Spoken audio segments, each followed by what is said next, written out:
Bien, mesdames, messieurs, si vous voulez prendre place, de manière à ce qu'on commence ce conseil municipal.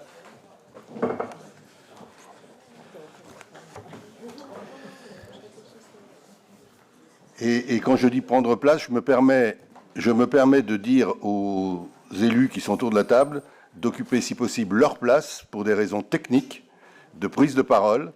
Sinon, je ne pourrais pas donner la parole aux gens qui ne sont pas à leur place, qui sont désignés. Donc voilà, chacun prend ses responsabilités, mais je souhaite que chacun soit à sa place, si possible.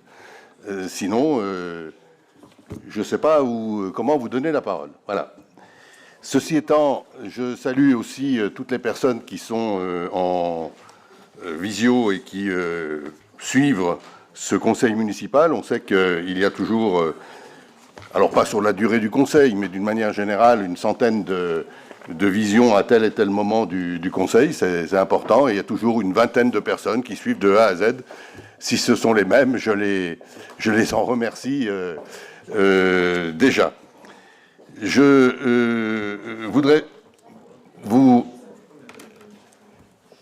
Je crois que... Voilà, je ne veux pas faire d'incident, mais je redis, si possible, mesdames et messieurs, d'occuper les places qui vous sont désignées par l'Assemblée. Voilà. Sinon, vous n'aurez pas la possibilité de prendre la parole. Est-ce que vous pouvez écouter, madame? Oui, aussi, ça serait bien. Je voulais vous présenter... une personne qui est derrière nous, voilà, Madame Émilie Sorin-Agaillot, qui est la nouvelle chef de cabinet de la ville d'Annemasse, en remplacement de Melinda Gonzalez, qui a, pour des raisons personnelles, choisi d'autres voies professionnelles.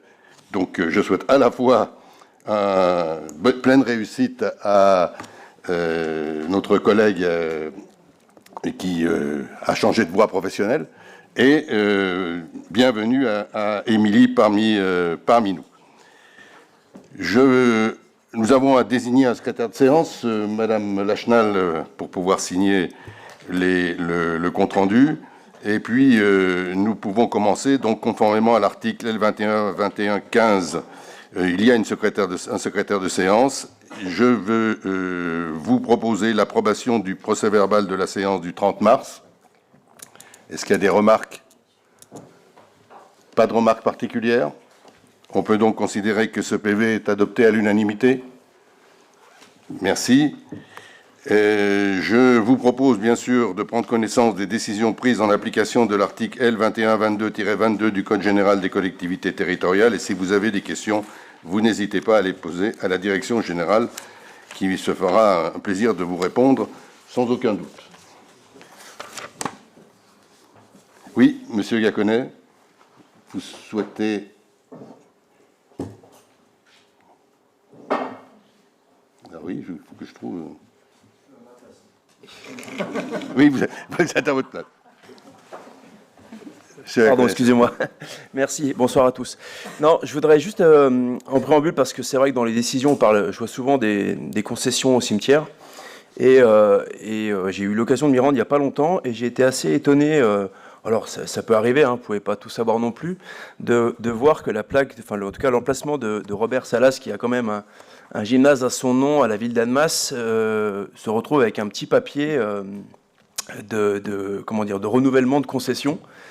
Et alors vous n'êtes certainement pas au courant, hein, c'est pas ni un piège ni quoi que ce soit, mais c'était juste pour savoir si par hasard il n'y avait plus de famille en tout cas sur le secteur, si on pouvait vraiment, au titre de l'engagement qui a été fait par Monsieur Salaz et le fait de tout ce qu'il a dans la ville d'Annemasse à son nom, savoir si la ville pouvait prolonger sa concession, auquel cas je pense qu'on pourrait se fédérer pour payer cette concession. Voilà.